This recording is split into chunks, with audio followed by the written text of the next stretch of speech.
Hoy quisiera compartir acerca del riesgo de juzgar.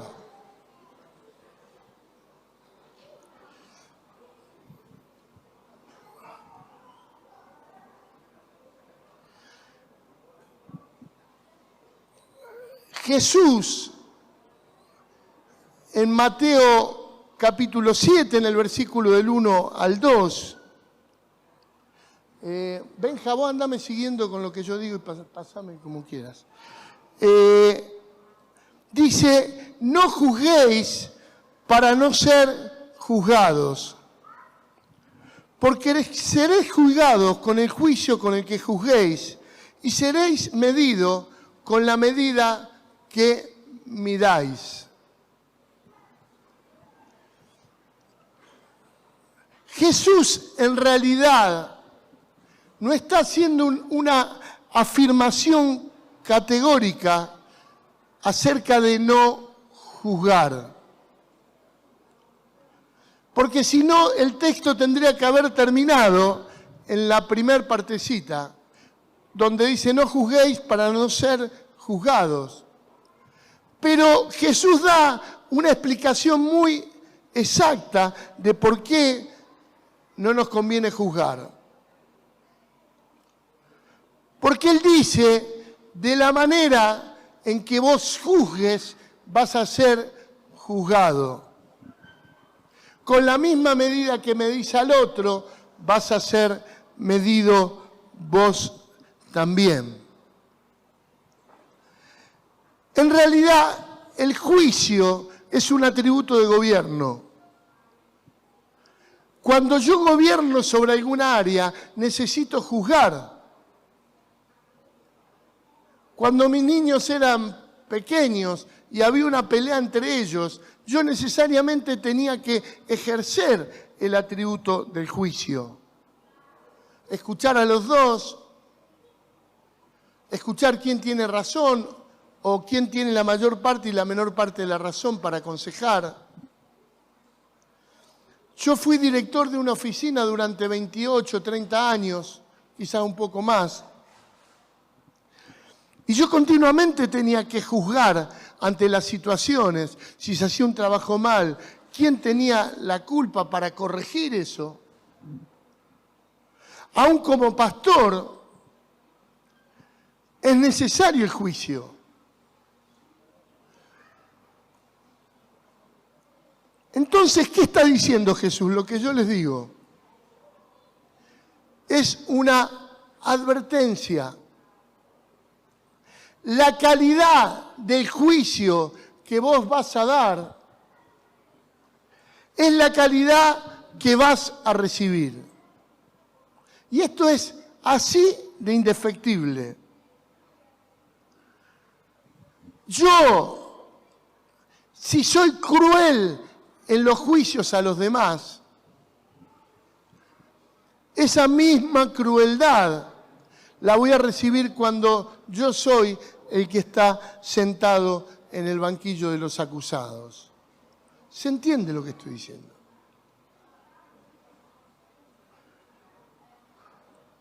Pero entonces, ¿cómo hago?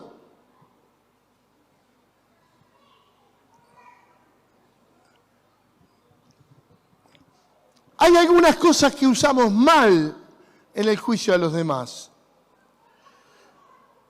El primer problema es la adjetivación.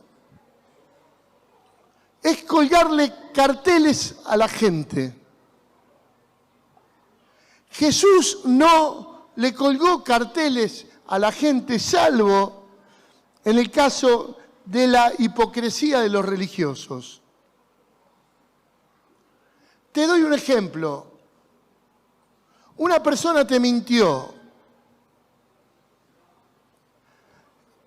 y uno es propenso a decir que es un mentiroso. Ahora él te mintió una vez y sin embargo le colgás un cartel, es un mentiroso. Sos un mentiroso. Y por ahí se lo decís a otro, es un mentiroso. Y comenzás a condicionar las relaciones de otros con esa persona. Cada vez que lo vean, va a decir, mirá, ahí va el mentiroso, o el carnal, o el que no tiene la visión, o el tal o cual.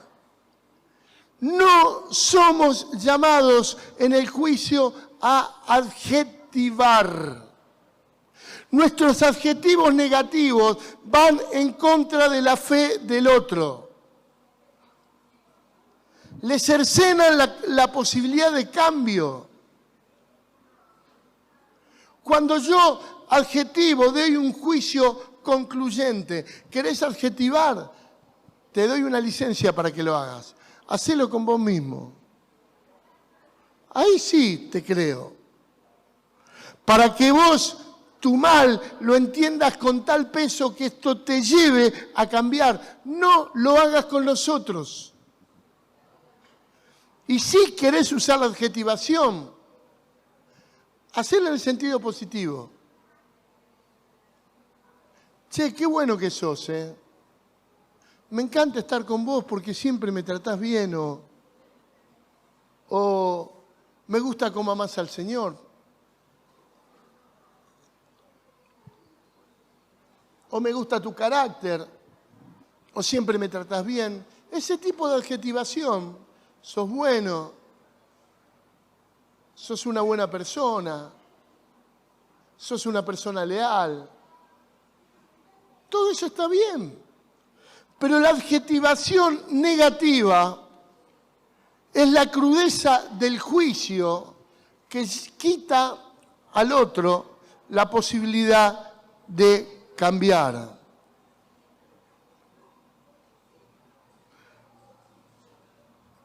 Jesús llamaba a las cosas como eran. Pero él sabía que la adjetivación negativa no restauraba. Y mirá si tenemos ejemplos para dar, ¿no? ¿Querés que empecemos a contar? Empezamos a contar. La mujer adúltera.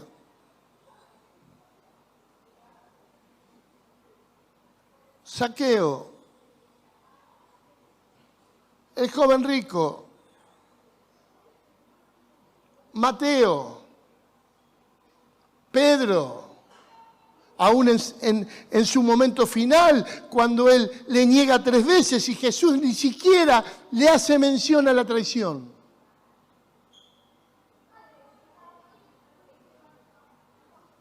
Me sorprende que a Judas no le diga, sos un traidor.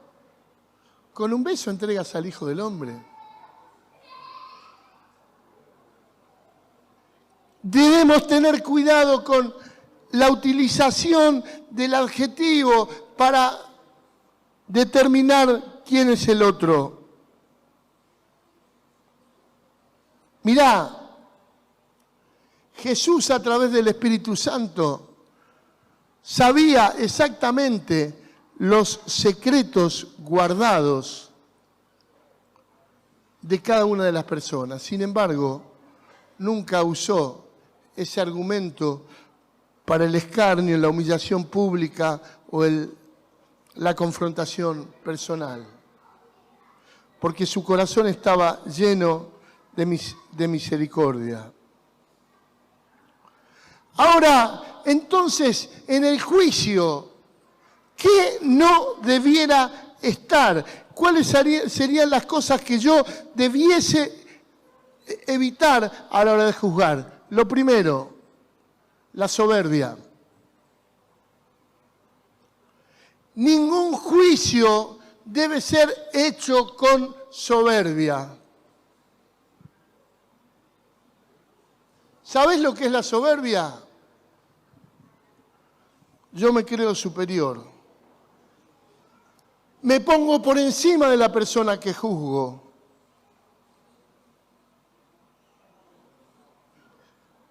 El juicio que Dios me indica que haga no es el juicio de una persona perfecta a un ser imperfecto. No es eso. La parábola del siervo fiel y el siervo infiel nos habla de otra cosa. Nos habla de siervos que alimentan a sus consiervos.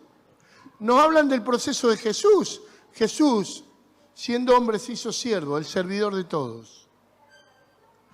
Y nuestro juicio no debe ser condenatorio, sino debe ser un juicio de reconciliación, no hecho con soberbia. No hecho con soberbia. Hay veces que, la otra vez me contaba, está acá la hermana, discúlpeme que no la voy a nombrar, pero una hermana que estando en otra congregación, no sé si es así exactamente, pero como me lo contaron a mí, tenía que ir a hablar con la esposa del pastor. Y la citó 1 hora y la esposa del pastor estuvo creo que 2 horas, no me acuerdo cuánto, peinándose, mientras ella la esperaba. Y después cuando se va, le dice, no te voy a atender, porque te estoy formando en paciencia. Terrible. Eso sí se llama soberbia. Yo no me puedo poner por encima del otro. Si yo tengo necesidad de juzgar como la tengo en situaciones, lo que tiene que abrigar mi corazón o instar mi corazón, ¿sabés qué es? La posibilidad de restaurar, no de destruir. Por eso la soberbia no debe estar en nuestro juicio, tampoco deben estar los enconos o revancha. No deben estar. Hay veces que hay alguien que nos hizo mal y lo vemos caído y esta es la mía, ¿no? Nunca debo juzgar a nadie enojado con él. Ni siquiera a los hijos. Los castigos dados con enojo son siempre malos, porque no comunican ni el amor ni la corrección de Dios. Tampoco deben asistir el deseo, no importa, déjala ahí, el deseo de quitarme de encima al otro. Hay personas que esperan el momento donde el otro meta la pata para allá. Te juzgo, te condeno y no te veo nunca más. Y esto está lejos del amor de Dios.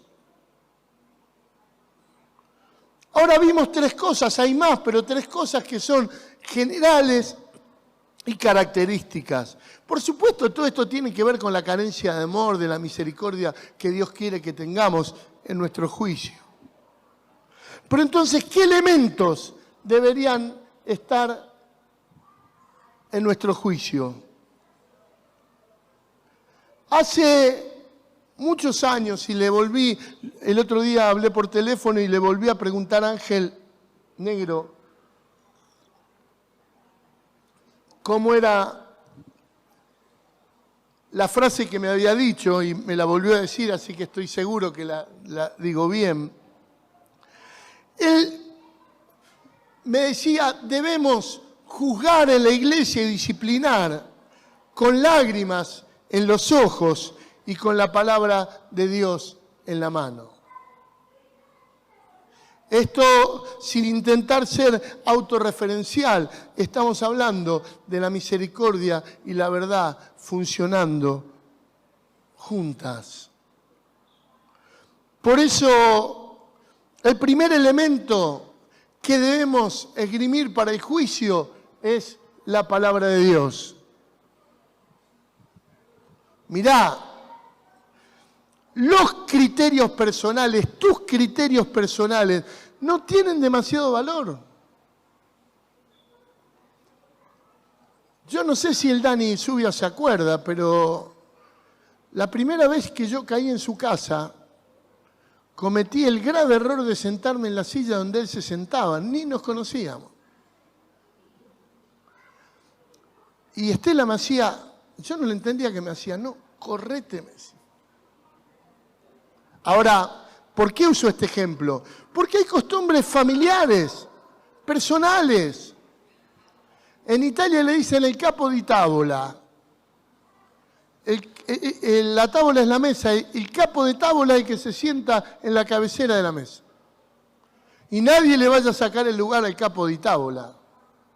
Ahora, si alguno se sienta, no es para que lo fusilen, ¿no? Es una costumbre. Es cultural, sí, la vamos a respetar. Pero mi elemento de juicio tiene que ser la palabra de Dios. Le pregunté a Pablito, a mi yerno, qué es lo que sostiene como elemento a un juez para emitir una sentencia. Y es la ley. La jurisprudencia, que es algunos fallos que hay acerca de grises en la ley, o sea, cosas que no están exactamente legisladas, se utiliza simplemente cuando no está la ley. ¿Sabes una cosa? Tenemos la alegría enorme de tener un libro que abarca todas las situaciones de la vida y que es un faro. La ley, hay un problema. Y el problema es que por ahí algunos fallos dicen, a ver, ¿en qué año fue esta situación? Ah, no, esta situación está contemplada por la antigua versión de la ley. Ahora fue modificada. Entonces generan inseguridades. Ahora, ¿sabes una cosa? La ley de Dios es un faro para nuestra vida. Y yo te voy a decir, ¿cuál es la virtud del faro? Una sola. Ahora existen los GPS, hay, digamos, comunicación satelital, los barcos se manejan por un montón de cosas, pero cuando no existía toda esta tecnología, los barcos vivían de los faros. ¿Y sabes por qué? Porque era una referencia que no se movía. Estaba clavadita ahí en una isla, en la costa, iluminando. Ah, mirá, ya está el faro, vamos bien. ¿Por qué? Porque nunca te iba a engañar el faro. Porque no se movía. Y esa es la virtud de la palabra de Dios. Cielo y tierra podrán pasar, pero mi palabra va a permanecer para siempre. Siempre, sí, siempre. Pero la sociedad cambia. Y Dios dice, ¿qué me interesa que cambie? Lo que yo dije es así definitivamente. Yo hace tiempo prediqué sobre el maravilloso texto de Santiago 1, cuando dice que en Dios no hay mudanza ni sombra de variación. Y les comentaba que son dos palabras griegas. Mudanza es paralaje. Paralaje, ¿sabés qué significa?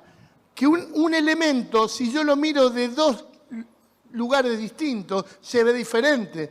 Ustedes me preguntan, ¿de qué color es esta tablet? Me van a decir todo negro. Y yo te voy a decir, es blanco con letras negras. Y ninguno de los dos está mintiendo, porque los dos estamos hablando de lo mismo. ¿Sabés qué? En Dios no existe esto. Porque en Dios, lo mire de donde lo mire, dice lo mismo, es el mismo y nunca cambia. Amén.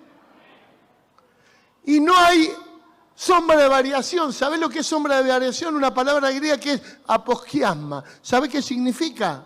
Es el fenómeno parecido a los eclipses. Cuando un astro o un planeta inferior tira una sombra sobre un superior y cambia el aspecto. ¿Y qué está diciendo entonces? Está diciendo nada de lo que pase debajo de Dios puede influenciar. No existe esto en Dios. Dios es el mismo y dijo lo mismo y lo va a seguir sosteniendo a través de los siglos hasta que el Señor venga y por toda la eternidad. Yo tengo que estar seguro. Entonces, mi juicio, ¿cómo tiene que ser? Y yo tengo que juzgar con la palabra. Ahora, está bien, lo que él hizo está reñido con algo que dice la palabra. Está mal. Y a mí me toca juzgar en esa situación. Ya está, entonces tomo la palabra. Y no, te falta algo. El juicio tiene que ser dado con misericordia. Con misericordia.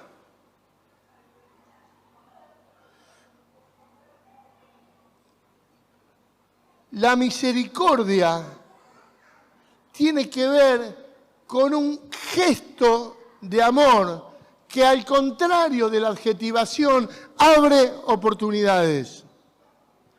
La misericordia es los ojos llenos de lágrimas de ángel.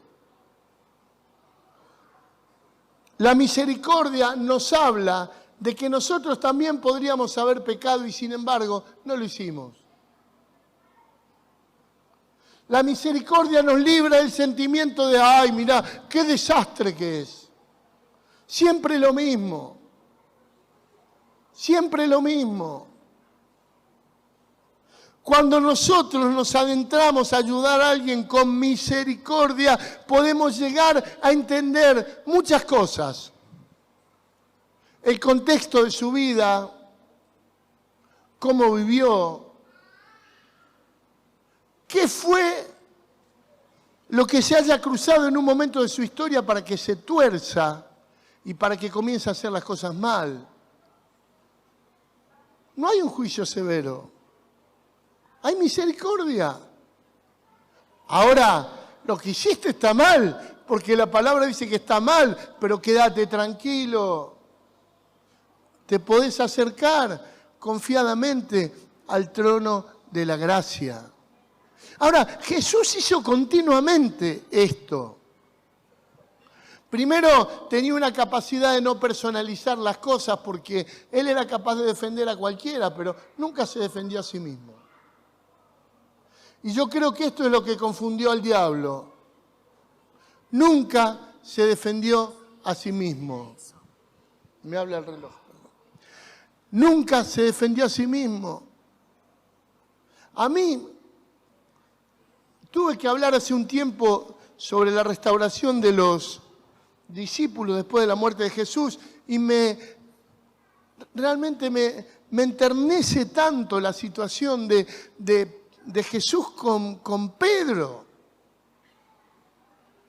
Porque ni aún el texto da la impresión de ser una charla íntima, no una charla general que Jesús estaba teniendo con sus discípulos. Y le podría haber dicho, Pedro, está bien, vos te podés arrepentir, pero te tengo que dar un tirón de oreja, porque vos sabés, lo que hiciste está mal. Ahora, Jesús sabía que la rigurosidad la da la palabra, no ni el gesto ni la actitud que yo tenga. Y solamente intentó la restauración. Lo que buscó es decir, desde este punto en adelante vamos a cambiar definitivamente. Porque yo te estoy dando una nueva oportunidad. Pedro, ¿me amas? Ahora, qué loco este Jesús, ¿eh? A un traidor le encargó que apaciente sus ovejas. Marcos 16 habla de que los reprendió por su dureza de corazón y su incredulidad y después lo envía a la misión más importante. Corazón lleno de misericordia. Ahora, pero entonces Jesús era un blando. No. La palabra de Dios ya de por sí es dura, es cruda para confrontarnos con nuestro propio pecado. No necesita de nuestros gestos adustos, ni que levantemos la voz, ni que maltratemos a la persona que están corrigiendo. No tiene sentido. La palabra de Dios es dura, es confrontativa y aparte no es palabra solamente. Porque aprendimos a través de Juan 1 que cuando recibimos la palabra de Jesús, recibimos a Jesús porque Él era el principio de la palabra. Y eso es lo que va a generar la conmoción en nuestra vida. No juzguemos crudamente. Este es tal, este el otro. Mirá, tuve un pastor cuando era muy chico, que gracias a Dios está con el Señor. Pero era un maltratador serial.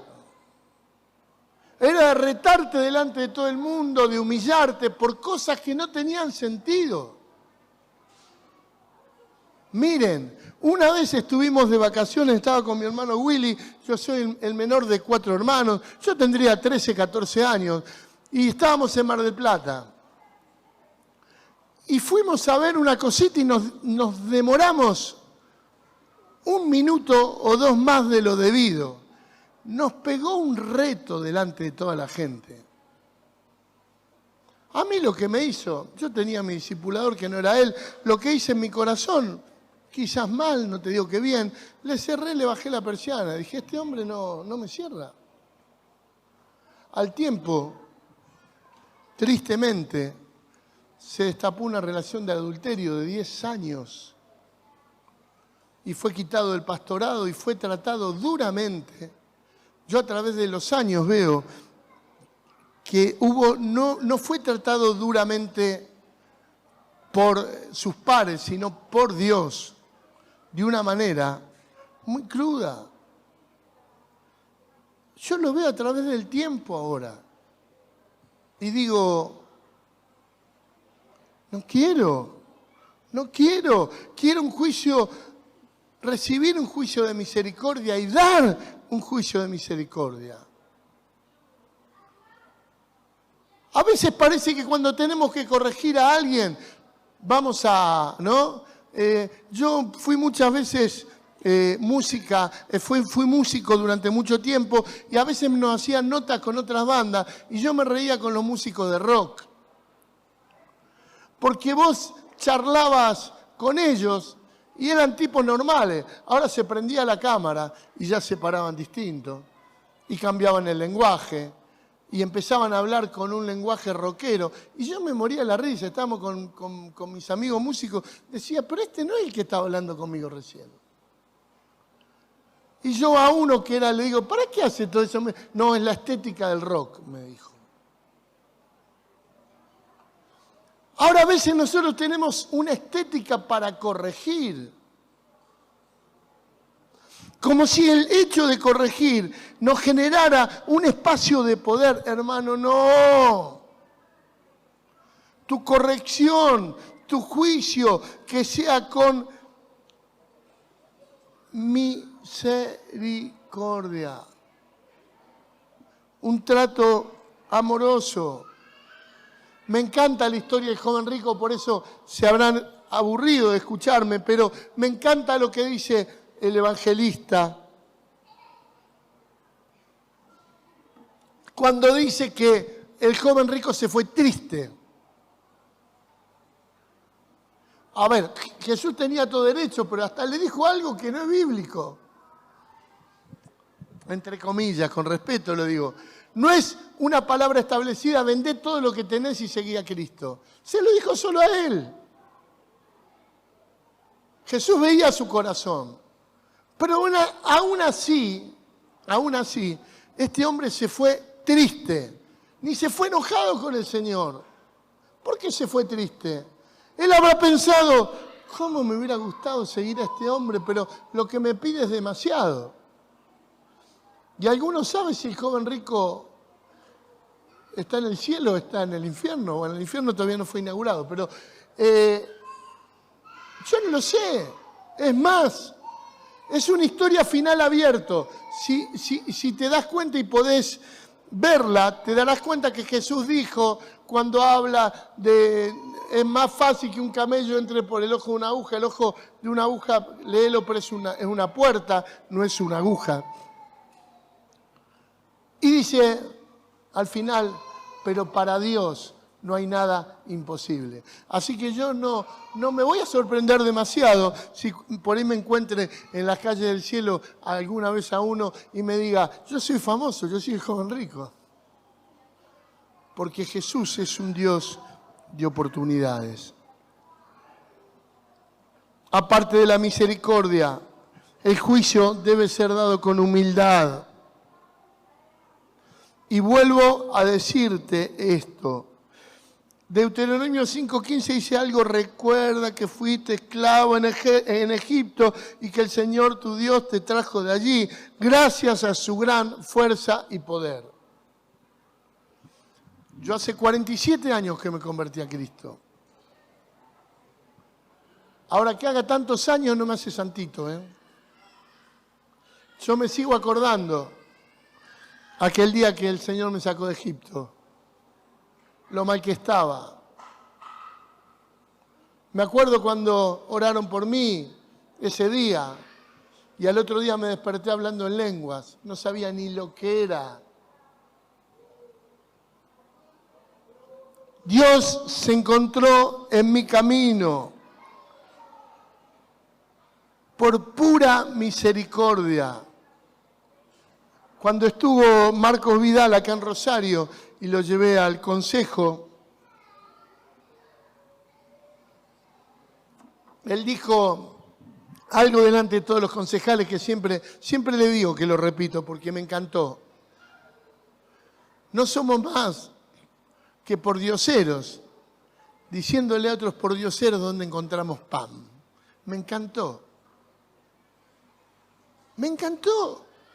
La verdad, que el hecho de que por misericordia de Dios el Espíritu Santo te haya hecho crecer, no deja o no invalida de que tu origen haya sido en el barro del pecado. Y que por pura misericordia vos hoy estés donde estás. La humildad te lleva a entender que si no estás en el lugar de juzgado es por pura misericordia de Dios. Y quizás hasta alguna vez estuviste. Porque no te tenés que olvidar nunca que el sacrificio en donde Jesús fue tu sustituto, porque vos y yo tendríamos que haber estado en esa cruz y sin embargo estuvo Jesús. Es lo que me salva. No pierdo de vista que el que juzga es Dios a través de su palabra y no yo. Esto hace la humildad. Esto hace la humildad. Yo no te estoy juzgando por mis propios criterios. No le estoy cargando la carga de espanto que tengo por la barbaridad que vos hiciste. No. La palabra de Dios es clara. Y yo tampoco puedo conceder con eso, pero lo voy a hacer humildemente. Cualquier actitud de indignación o desprecio no pueden estar presentes, porque yo podría ser el juzgado.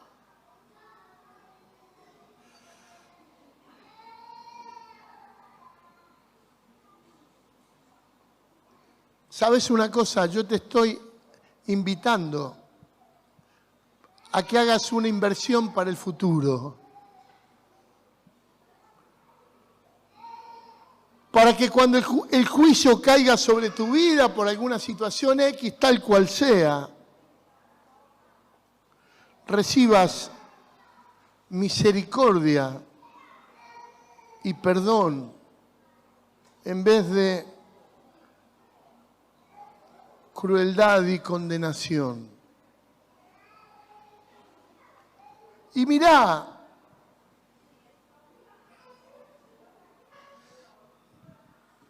yo no le doy una trascendencia mayor a este texto porque por ahí no tengo elementos. Pero también no sé si el juicio de Dios para nuestra vida no puede llegar a estar atado a la actitud que yo tenga en la vida hacia los demás.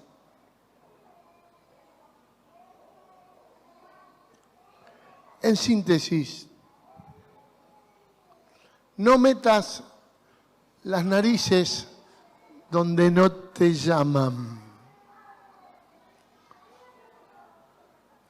Si no es un lugar donde Dios te ha llevado a gobernar, no juzgues. No te toca a vos hacerlo. Dios ya pondrá a alguien para que lo haga. No saques el dedito para señalar.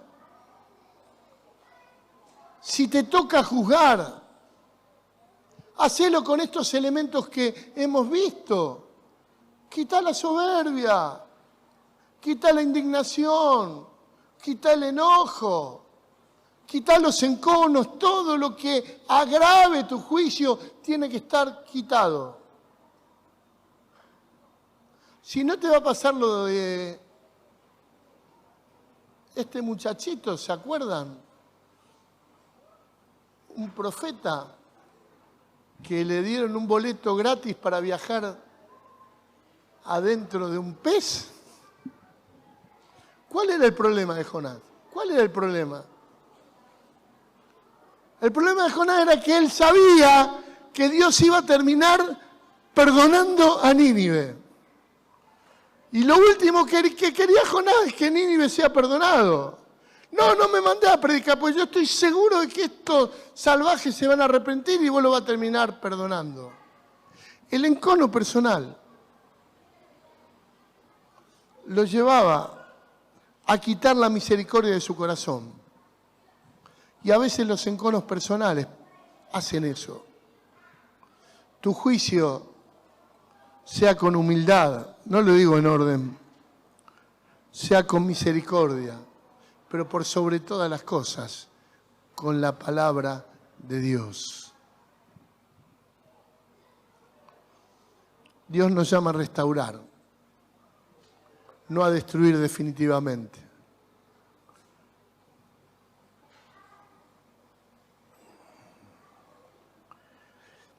Y si te toca ser juzgado en alguna situación, por favor, quita de tu vida las excusas innecesarias. El fijar tu mirada sobre los otros para justificar tu propio proceder. El no aceptar la palabra que tus mayores te dan. Quítalo de tu vida. Porque eso te va a hacer mal.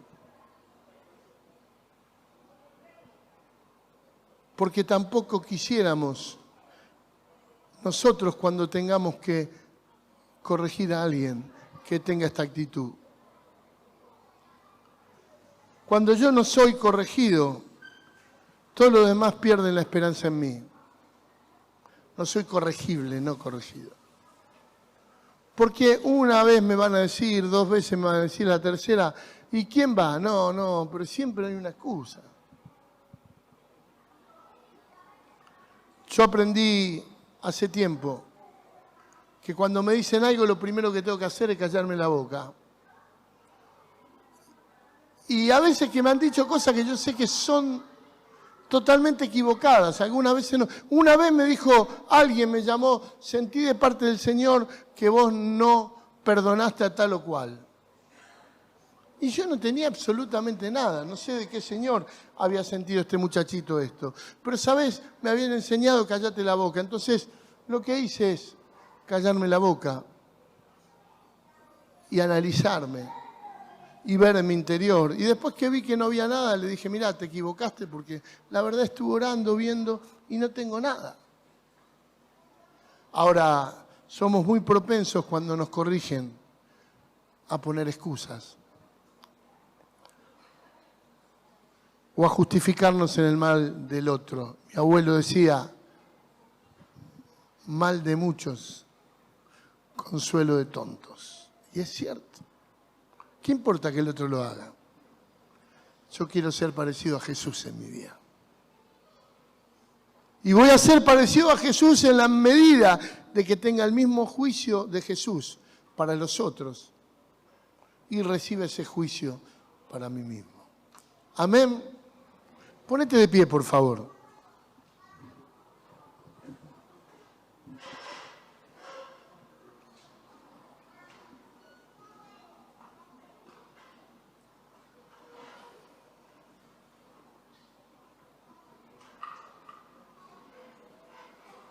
Señor, queremos invertir en esto, porque es una sana inversión.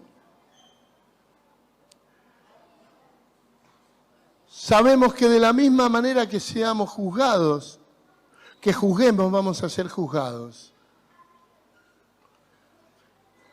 Que nuestro juicio sea tu juicio, el juicio de misericordia, el que restaura, no el que destruye, el que ama y corrige, no el que desalienta, desestima.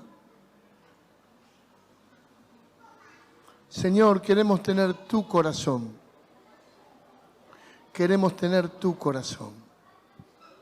Ayúdanos, amado Señor. En el nombre de Cristo Jesús. Amén. Amén.